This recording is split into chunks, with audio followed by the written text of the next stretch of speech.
la Sagrada Cena de Jesucristo.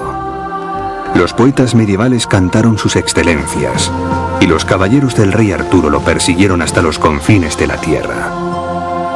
Pero ¿quién reclamó realmente el cáliz después de la crucifixión? ¿Cómo es posible que existan tantas historias sobre el Santo Grial y no haya dos exactamente iguales? ¿Y por qué existe el peligro de herejía? Hay muchos tesoros de mayor tamaño, pero ninguno tan preciado, ni tan misterioso.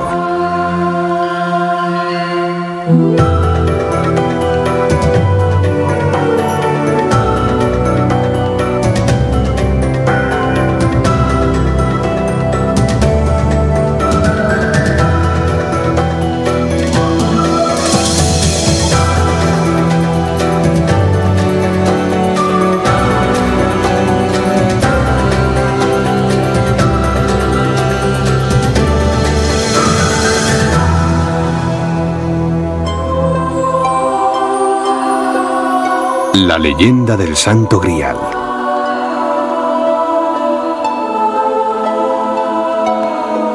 Rumores, leyendas, secretos. El velo del misterio que envuelve al Santo Grial se ha perpetuado a lo largo de 20 siglos. Lo único que podemos suponer con verosimilitud es que la búsqueda de este sagrado tesoro debió de comenzar en Jerusalén, en la época de Jesucristo.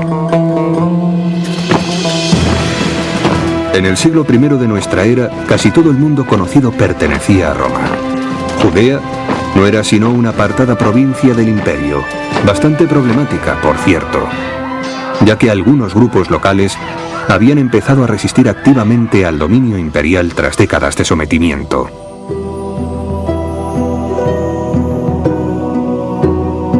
Jesús, quien en palabras de los evangelios había rechazado toda implicación política, era sin embargo considerado una amenaza y fue acusado de traición. Poco antes de ser arrestado, celebró con sus discípulos la fiesta judía de la Pascua. Fue en esta fatídica reunión, la última cena, donde apareció por primera vez el cáliz conocido como el Santo Grial. Los evangelios relatan que aquella noche Jesús celebró la primera misa transformando en sangre el vino contenido en su copa. Después de dar gracias, tomó el cáliz y se lo entregó a sus discípulos diciendo: «Bebed todos de él, porque esta es mi sangre». Mateo 26, versículos 27 y 8.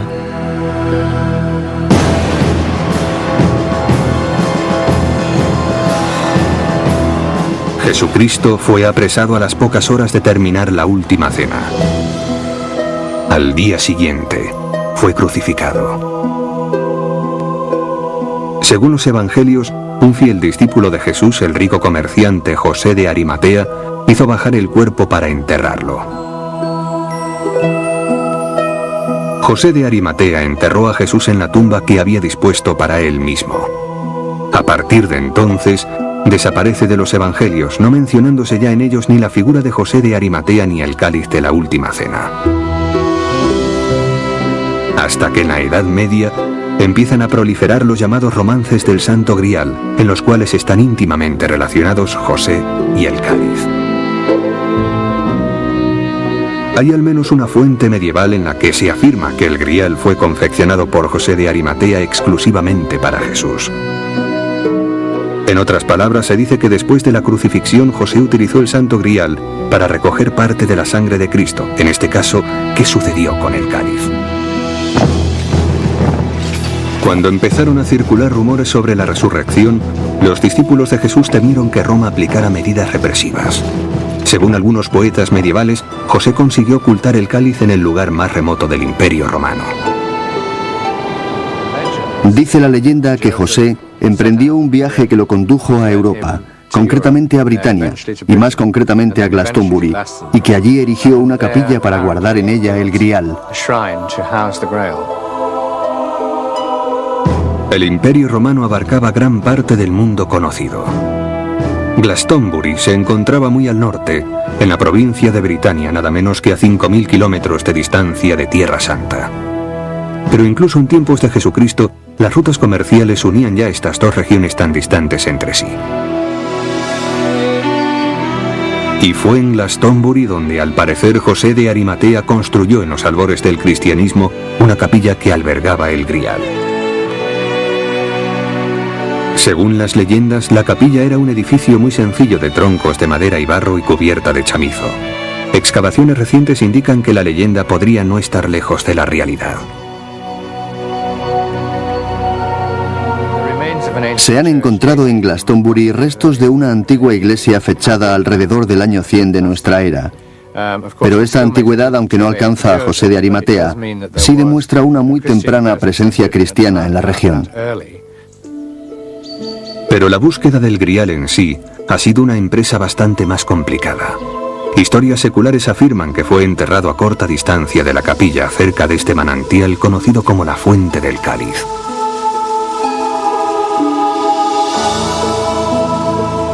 El agua del manantial deposita aquí sedimentos de color rojizo. Sabemos por la química que este color solo significa un elevado contenido en hierro. Sin embargo, para la leyenda, el hecho de que el agua esté teñida de rojo significa mucho más. El Santo Grial, que contenía la sangre de Cristo, tiene que estar oculto muy cerca de allí. Otros relatos, en cambio, consideran que el Grial quedó en la iglesia construida por José de Arimatea, al cuidado de sus descendientes. Cuando la rústica capilla se convirtió en la abadía de Glastonbury, la tutela del Grial habría pasado a los monjes que la ocuparon. Pero la posesión del Santo Grial era un regalo cuestionable. Esta reliquia ponía en tela de juicio las enseñanzas del cristianismo tradicional, ya que representaba una desviación imperdonable de la doctrina según la cual el heredero del ministerio de Jesucristo era San Pedro. Si hay algo de verdad en el relato de que Jesús, personalmente, entregó la copa de la Sagrada Cena a José, este recibiría con ella una cierta autoridad para ser el siguiente en la línea sucesoria de aquellos que dieran fe de la continuación de la obra de Cristo. En historias tardías hay efectivamente referencias a que Jesús lo hizo partícipe a él y no a los demás discípulos de ciertos secretos de su ministerio. Esto podría ser uno de los motivos del silencio de la Iglesia respecto al Grial. Si los monjes de Glastonbury tenían realmente el Grial en su poder, su situación era dicotímica, ya que por una parte poseían la, puede que más sagrada, reliquia de toda la cristiandad, el Santo Grial que había contenido la sangre del Salvador, mientras que por otra parte no se atrevían a hablar de ello por miedo a ser tildados de heréticos. Ese dilema podría explicar el cambio en la imaginería del Grial durante el siglo XIV. En vez de sostener un cáliz, José era representado con 2 jarros o 2 vinagreras conteniendo la sangre de Cristo. Estos recipientes no levantaban sospechas entre los altos dignatarios de la Iglesia. Contrariamente al Grial, las vinagreras no provocaban la cuestión candente de a quién había elegido Jesús como sucesor suyo.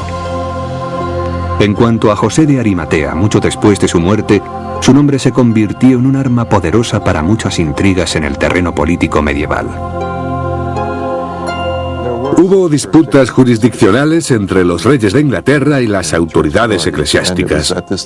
Fue en esa época cuando el Papa mantenía una autoridad absoluta, una autoridad espiritual y en algunos casos también temporal sobre los reyes. Los reyes de Inglaterra querían una iglesia nacional independiente del Papa y gobernada directamente por ellos. Y la llegada de José a Glastonbury, mucho antes de la institución de Roma como centro de la Iglesia, le servía de base para sus deseos de primacía sobre el Papa.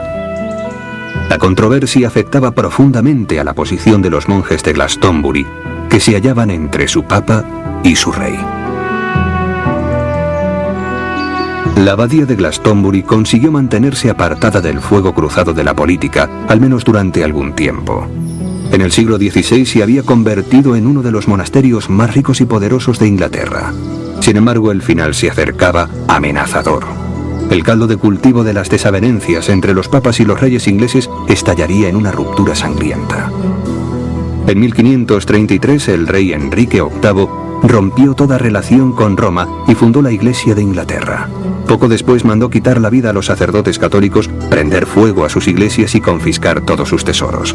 La abadía de Glastonbury cayó en desgracia como todas las demás. Se dice que algunos monjes salvaron una reliquia muy preciada de las llamas, un antiguo cuenco de madera de olivo. Todavía hoy hay quien afirma que se trataba nada menos que del Santo Grial. Los monjes huyeron hacia Occidente, hacia Gales, llevando consigo el preciado cuenco de madera. Encontraron refugio en una majestuosa casa solariega conocida como Nanteos House, hogar de los antepasados de la familia Powell. La copa de Nanteos, como se la llamaba, permaneció con los Powell durante cerca de 400 años. A lo largo de todo ese tiempo gozó de gran fama por sus curaciones milagrosas. Se decía que quienes bebían de ella sanaban de enfermedades que iban desde fiebres malignas hasta la epilepsia. Lo malo fue que algunas personas que acudían para beber del cuenco mordían un poco el borde de madera mientras bebían, manteniéndolo en la boca hasta terminar de beber. El resultado fue que se llevaban un trozo de la copa sagrada, que poco a poco se iba desportillando, tanto que la familia Powell decidió no exhibirla más, ni dejar que la gente bebiese ya de ella. En la actualidad, la copa de Nanteos sigue custodiada por un descendiente de la familia que vive en esta apartada mansión. Pero los siglos y la acción de los fieles no han pasado en vano por ella. Solo queda este fragmento. Al parecer, aunque incompleta, la copa de Nanteos sigue siendo milagrosa. El agua que se vierte sobre el cáliz va a parar a unos vestidos especiales que luego se envían a los que lo solicitan, produciéndose curas asombrosas según se informa todavía hoy. Curación de reumatismo, lepra, hasta ceguera. Quizá la copa de Nanteos sea de verdad el cáliz de la última cena, el grial de la historia y las leyendas. Parece apropiado en efecto que Jesús utilizara una copa de un material humilde como la madera.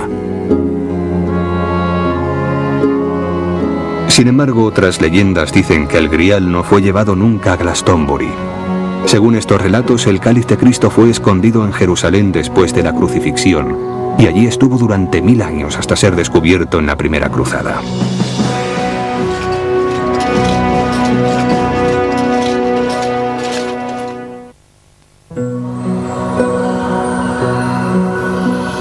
Si algún lugar de la tierra recoge las inquietudes espirituales de la humanidad, esa es la antigua ciudad de Jerusalén. Suelo sagrado para musulmanes, cristianos y judíos, Jerusalén es también el escenario ideal para una leyenda épica sobre el Santo Grial. Según algunas narraciones, durante la conmoción que siguió a la crucifixión de Jesucristo, el Grial fue escondido en la parte inferior del Templo de Salomón y allí estuvo oculto durante 1 milenio hasta la era de las Cruzadas.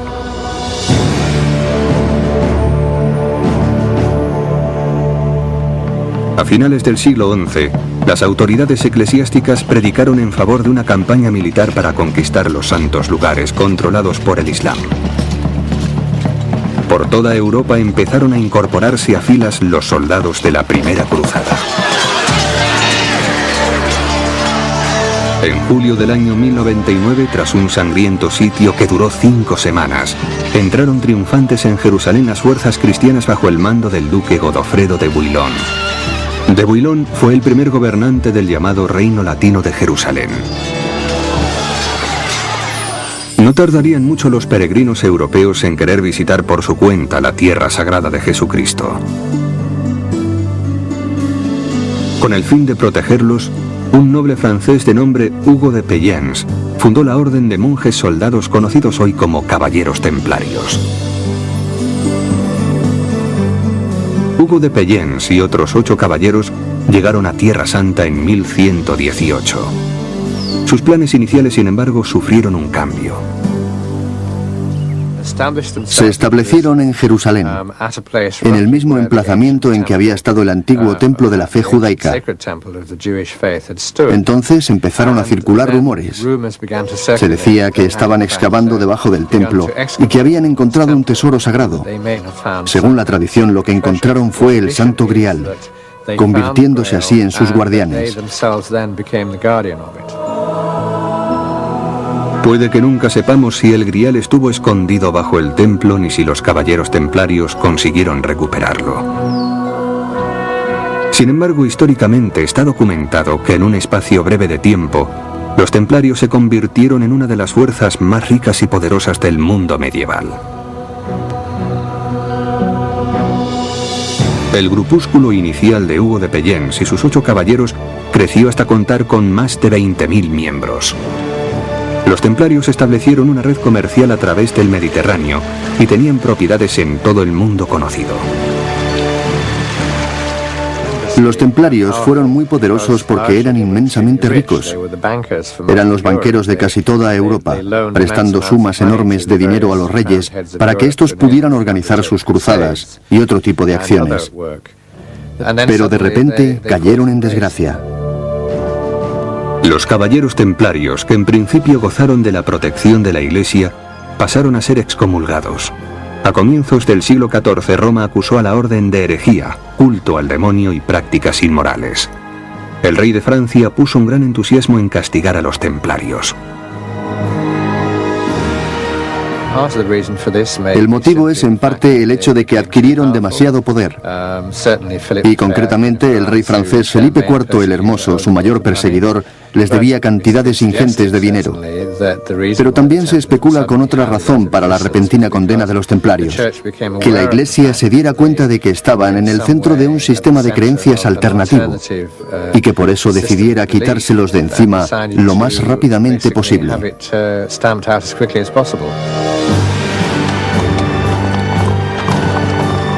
En un viernes 13 del año 1307, los agentes del rey Felipe detuvieron a prácticamente todos los templarios de Francia. En su mayoría fueron torturados, otros quemados en la hoguera. Su tesoro, sin embargo, no apareció jamás.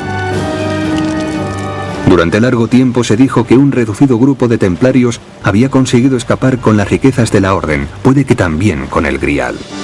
Muchos creen que encontraron refugio en el castillo Roslin de Escocia, perteneciente a la familia Sinclair. La estrecha relación de los templarios con los Sinclair se remontaba a 200 años atrás, a los inicios de la orden. Catalina de Sinclair, perteneciente a la línea francesa de los Sinclair, estaba casada con Hugo de Payens, el fundador de la orden templaria. Como los templarios sabían que en Escocia estarían seguros, fueron directamente a Roslin, el hogar de la familia Sinclair, llevando sus tesoros con ellos. La iglesia de Roslin, construida por William Sinclair en el siglo XV, ha sido asociada durante mucho tiempo con los tesoros templarios y con el Santo Grial. Los integrantes de la familia Sinclair eran miembros importantes de la orden templaria, y es evidente que construyeron la iglesia utilizando un gran número de símbolos. Mirando los elementos pétreos que cubren todo el interior del edificio, vemos que hay algunos referidos a mitos cristianos y precristianos, dentro de la línea de las enseñanzas templarias y la tradición del Grial. En el extremo oriental de la iglesia se encuentra audazmente expuesta una imagen pagana, el símbolo de la fertilidad conocido como el hombre verde. Más de un centenar de estas reproducciones nos contemplan desde las arquivoltas de la iglesia. Una serie de esculturas alegóricas muestran a reyes y a plebeyos en sus actividades diarias, escoltados en cada ocasión por la figura de la muerte, un recordatorio de las muchas posibilidades que ofrece la vida, en medio de una única certeza. Aquí, dos cansados caballeros perseveran en su búsqueda del Santo Grial, mientras que en la nave lateral José de Arimatea lo sostiene perpetuamente fuera de su alcance. Arriba en el techo, entre las estrellas, aparece una imagen de Jesús.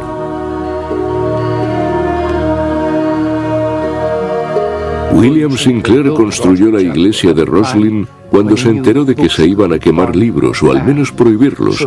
Así, a través de estos trabajos en piedra, quiso dejar un mensaje a la posteridad. Se ha dicho que Roslin Chapel es más que un mensaje simbólico. Se dice que es el último lugar de descanso del propio Grial. Algunos creen que está escondido en el interior de esta columna, conocida como el Pilar del Aprendiz. Otros han sugerido que tanto el Grial como la fortuna templaria están ocultos en la cripta, al lado de la iglesia. La familia Sinclair afirma que los ensayos hechos con sonar no indican que exista allí ningún tesoro. Y, sin embargo, hay algunas cuestiones pendientes respecto al subsuelo de Roslin. Sabemos que de la iglesia parten 3 túneles y confiamos en que algún día seremos capaces de seguir esos túneles hasta el final. Aunque estos túneles prometan respuestas, los que saben dónde mirar en el interior de la iglesia podrían encontrar indicios de que el misterio del Grial no se detiene aquí, en Roslin. Estos bajorrelieves cerca de la entrada meridional muestra un cactus aloe solo conocido en el Nuevo Mundo. El arco sobre una ventana cercana es otra planta nativa de América, el maíz. Puesto que Roslin Chapel fue construido antes de que Colón llegara al Nuevo Mundo, ¿cómo conocían los Sinclair la existencia de estas plantas de ultramar? Se ha llegado a pensar que los relieves son las claves de un sorprendente misterio sobre el Grial, el nacimiento de una rama secreta del cristianismo y su peligroso viaje al Nuevo Mundo.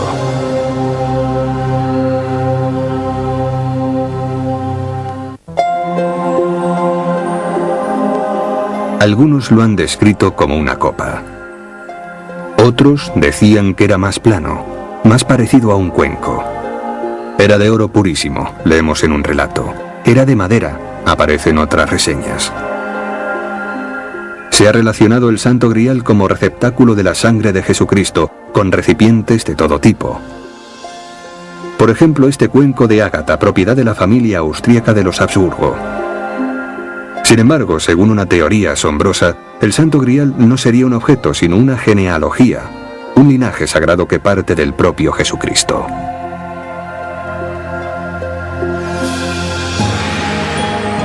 La mayoría de los cristianos acepta que Jesús sea Dios y hombre, que sea a la vez divino y humano. La teoría genealógica va más lejos. Dice que Jesús se casó y tuvo hijos. De todas las interpretaciones que se dan sobre el Santo Grial, esta es la más controvertida. Durante el medievo, cualquiera que expresara esta creencia se arriesgaba a ser acusado de hereje y a terminar en manos de la Inquisición.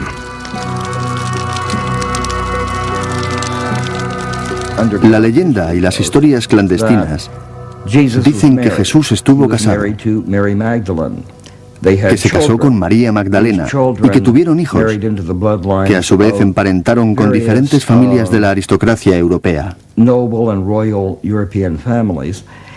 El linaje es lo que realmente ha mantenido y preservado la sangre santa, por lo que nos podemos referir al linaje como a un recipiente que de forma alegórica y poética se llamó Grial.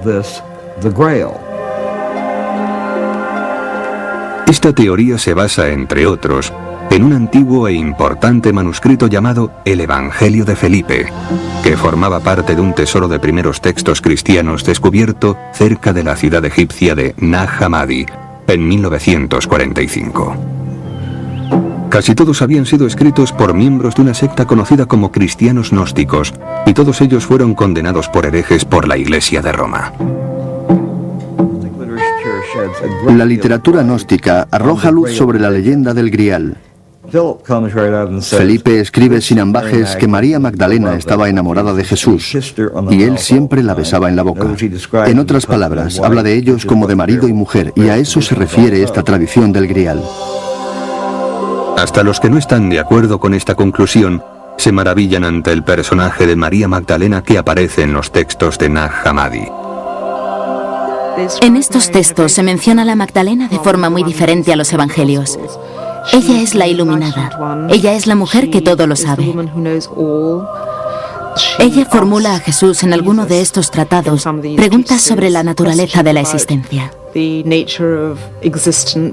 Muchas veces son arcanos incomprensibles para nosotros, pero ella tiene ese papel tan extraordinario. Los discípulos, Pedro en especial, se enfadan a menudo porque es evidente que Magdalena es la predilecta de Jesús. Hay paisajes muy interesantes que no aparecen en ningún otro sitio y que explican el temprano interés de la Iglesia por María Magdalena y su importancia. Posteriormente, la Iglesia de Roma retrató a María Magdalena como si fuera una mujer de moral dudosa. Hay quien ve en ello un intento de Roma para salir al paso de cualquier reclamación que pudiera partir de la estirpe del Grial. La Iglesia apostólica se sentía amenazada por la idea y quizá por la realidad de que los descendientes de Jesús estuvieran vivos.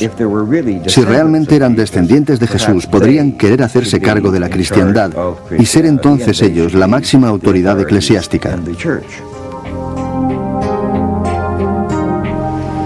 Como otras leyendas sobre el Grial, también la teoría del linaje afirma que José de Arimatea viajó a Glastonbury, pero que en vez de una copa, llevó consigo un tesoro viviente, los hijos de María Magdalena y Jesús.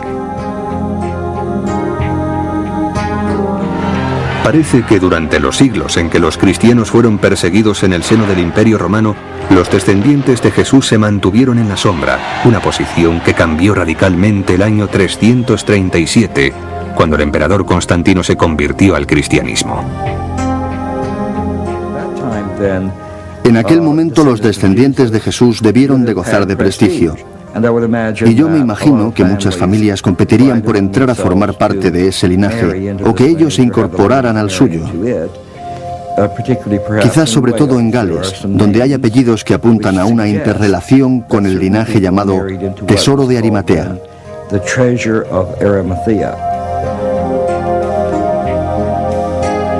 Siguiendo con esta hipótesis, componentes del sagrado linaje cruzarían más tarde a Francia para ingresar por matrimonio en la línea de los reyes francos conocidos como merovingios.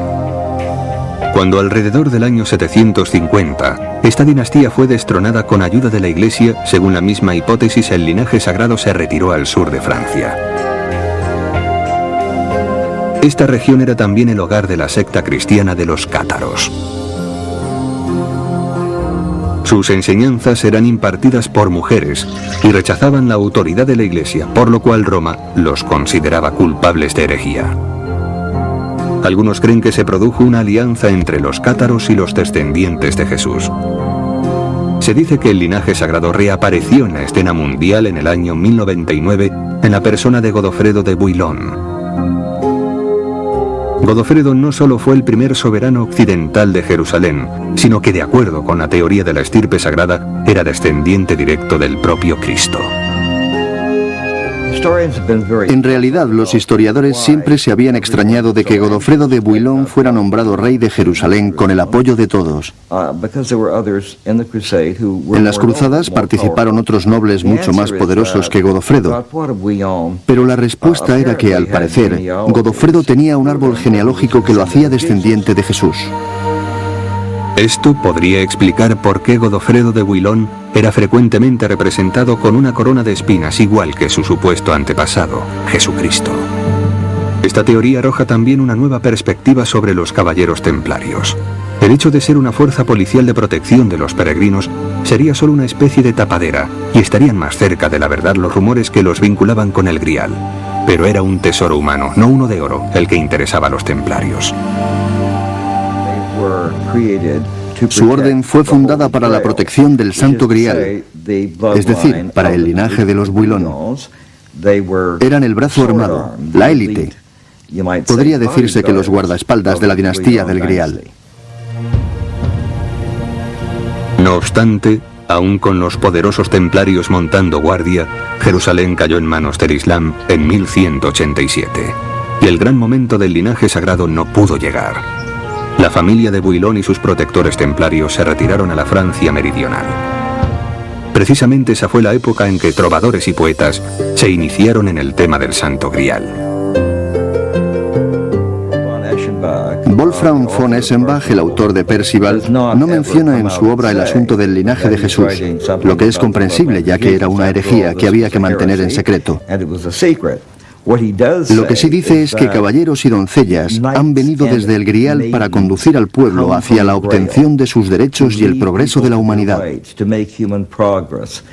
Esto es algo que repite una y otra vez. Y no habla solo de caballeros, sino de templarios. Estos escritores puede que simplemente se hicieran eco de los rumores que circulaban, o quizá estaban revelando un gran secreto a aquellos que podían leer entre líneas. En 1208 el Papa Inocencio III convocó una nueva cruzada, pero esta vez el objetivo eran otros cristianos, y según se vio, el propio linaje del Grial. Se abrieron las puertas de las prisiones y por participar en esta cruzada, en la que había que matar a otros cristianos, se absolvía de la pena de excomunión. Muchos caballeros franceses tomaron parte en la cruzada porque los cátaros también tenían dinero y posesiones que se repartirían entre los que consiguieran eliminar la amenaza cátara. La cruzada duró 40 años. En ella se acorraló y torturó a los cátaros en todos los rincones de Francia. Los soldados los persiguieron hasta sus más remotas fortalezas, como esta de Peire-Perthus. El castillo cayó en 1240, siendo uno de los últimos bastiones cátaros en ser capturados. 50 años más tarde les tocó el turno a los templarios, los guardianes del Santo Grial. En algunos relatos se dice que unos pocos caballeros descendientes de la estirpe sagrada consiguieron huir por el mar. ¿Qué fue de la estirpe de Jesús y sus protectores templarios? Una controvertida teoría afirma que casi un siglo antes de Colón, estos refugiados templarios se aventuraron a cruzar el Atlántico, estableciéndose en el Nuevo Mundo.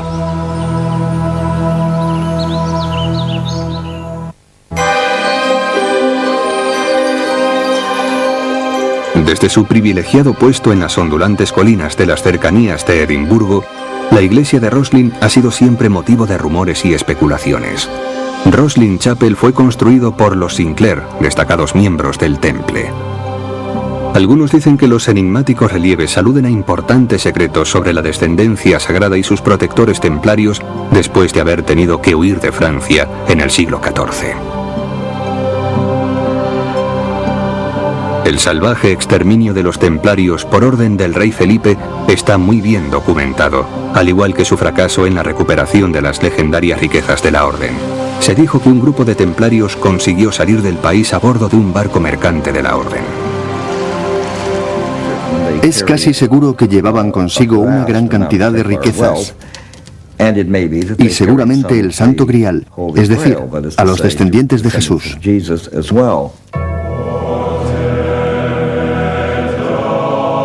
Las leyendas que insisten en vincular el Santo Grial con Roslin Chapel podrían referirse a estos religiosos fugitivos y no al cáliz. Si esto es así, las reproducciones escultóricas dentro de la iglesia de plantas de Norteamérica serían una clave sobre su destino final.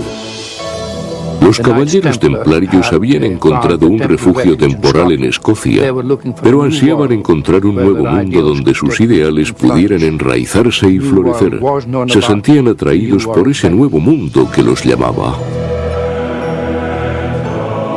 Algunos piensan que el príncipe Henry Sinclair, cuyos descendientes construyeron la iglesia, supo de las plantas en cuestión en 1398 cuando transportó a los templarios y a los herederos del linaje sagrado al Nuevo Mundo, casi un siglo antes de Colón. Se cree que el príncipe Henry, de ascendencia escandinava, siguió la ruta de los antiguos vikingos a través del Atlántico. Un relato medieval, llamado La Narración de Zeno, habla de la llegada de barcos europeos a las costas de lo que ahora es Nueva Escocia, una provincia de Canadá Oriental. La narración de Zeno refiere también el curioso espectáculo del alquitrán haciendo burbujas en un manantial y fluyendo hacia la costa. Ahora sabemos que el único lugar de la costa atlántica que responde a esa descripción se halla cerca de la ciudad actual de Stellarton, en Nueva Escocia. Según la teoría de la estirpe sagrada, se quedaron en el Nuevo Mundo cerca de un centenar de refugiados templarios. Poco a poco se abrieron paso por la costa y después tierra adentro por ríos navegables en lo que ahora es la provincia de Quebec.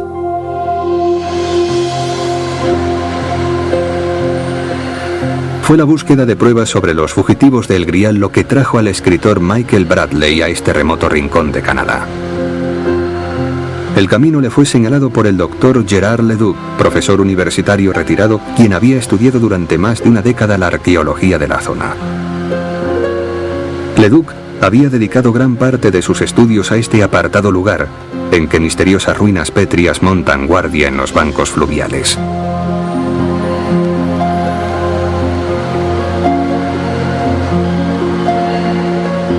La estructura encontrada bajo una cascada hace pensar en la existencia de un molino. Las paredes miden unos 7 metros de longitud. El cortar y colocar estos grandes bloques no debió de ser una tarea sencilla. Aquí estamos hablando de piedras cortadas de hasta 4 metros de largo y por su volumen podemos determinar el peso aproximado, unas 3,5 toneladas por unidad. Se necesitaban hombres que pudieran manejar piedras muy pesadas en un ambiente francamente adverso. Pero es la supuesta fecha de construcción del molino y su posible vinculación con los refugiados del Grial lo que confiere una importancia extraordinaria a esta rústica obra de mampostería. En 1992, y a petición del doctor Leduc, un equipo de arqueólogos del gobierno estudió el yacimiento. Entre los artefactos desenterrados estaban estas herramientas de albañilería encontradas en un depósito de carbón vegetal. Cuando los arqueólogos observaron el carbón, reflejaron en su informe que procedía de un fuego que había tenido lugar durante la construcción. Un descubrimiento sumamente interesante, porque los restos de carbón permiten aplicar el método de datación por carbono. El doctor Leduc envió unas muestras de carbón al laboratorio de Florida para pruebas de carbono 14, y los resultados fueron tan sorprendentes como inesperados. El molino podría proceder de mediados de la época bajo medieval y sería por tanto muy anterior a cualquier asentamiento conocido de la zona. Este descubrimiento impulsó las especulaciones sobre la construcción del molino por parte de los templarios y descendientes de la estirpe sagrada, transportados al Nuevo Mundo por el príncipe Henry Sinclair en 1398. Podrían haber alcanzado este lugar tras un siglo de expansión, más o menos, y tendría que haber sido un grupo numeroso que justificase la construcción de un molino. Eso es lo que habría que tener en cuenta en este asunto. Además tenemos la cuestión de la gárgola. Desde el molino, unos 800 metros río abajo, los habitantes del lugar descubrieron esta extraordinaria criatura. Es de piedra caliza, un material que no existe en la zona y que se diría arrancada directamente de una iglesia medieval. Tenemos el molino datado en la Baja Edad Media y la gárgola europea, imposible de adjudicar a una época diferente por su motivo y estilo, lo que significa su origen europeo medieval. Los únicos europeos cuya venida a estas tierras conocemos son los templarios de Henry Sinclair en 1398. Si los refugiados del Grial viajaron efectivamente a Norteamérica, ¿siguen sus descendientes viviendo en el continente? Algunos dicen que la estirpe sagrada saldrá de nuevo a la superficie durante este milenio, como sucedió hace 1000 años. Sin embargo, otros dicen que la Iglesia de Roma nunca sintió temor ante un linaje sagrado, ni siquiera ante el propio Grial.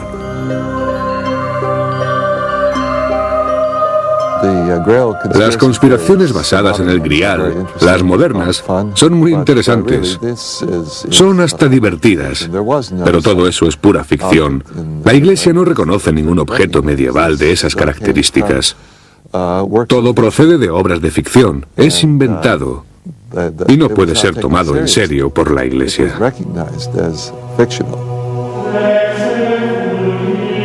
¿Dónde se halla la verdad? Quizá en una visión diferente del Grial, un tesoro que nadie puede hacer suyo.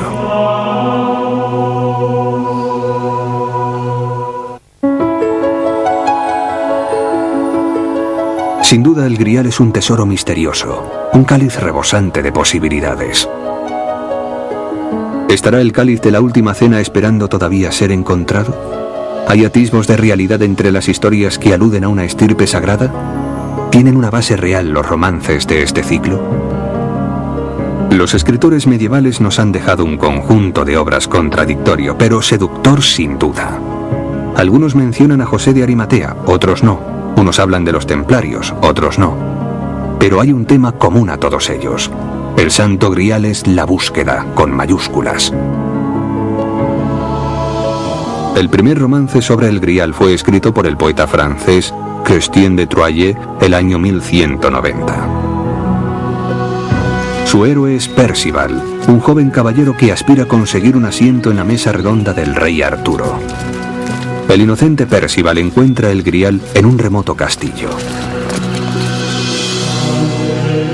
Una vez en su interior, Percival es testigo de una solemne procesión en la que se exhibe el Grial por la gran estancia una y otra vez.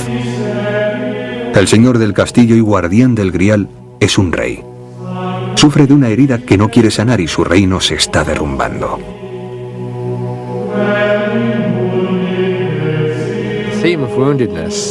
El tema de la herida en conexión con la historia del Grial me parece muy relevante en la época que estamos viviendo. Pocas personas pueden decir que no están heridas de una forma o de otra, física, psíquica o espiritualmente. Cuando se leen estas historias, se ve que la base es universal porque se refiere a nuestras propias heridas y a la posibilidad de curación.